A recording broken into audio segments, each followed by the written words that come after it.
আজকে খুব সহজে বানাবো চিকেন চাপ। তার জন্যে কাশ্মীরি লঙ্কা দিয়েছি, বিরিয়ানি মশলা, কেওড়া জল, মিঠা আতর, গোলাপ জল, ঘি, টক দই, তারপরে ছাতু দিয়েছি। ছাতুটা দেখানো হয়নি। ভালোভাবে মাখিয়ে সব লাল লাল করে কড়াইয়ে ভেজে তুলে নিলাম। এবারে সবগুলো লাল লাল করে ভেজে সবগুলো তুলে নেব।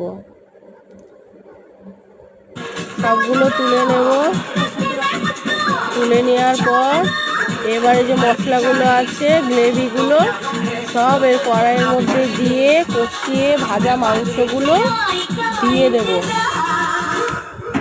ভাজা মাংসগুলো দিয়ে ভালো করে কষিয়ে এক এক করে মাংসগুলো সাজিয়ে ঝোলটা যখন ফুটবে এবারে কড়াই থেকে নামিয়ে নেব। নামানোর পর একটু ঘি দেবো। ঘিটা দেখানো হয়নি।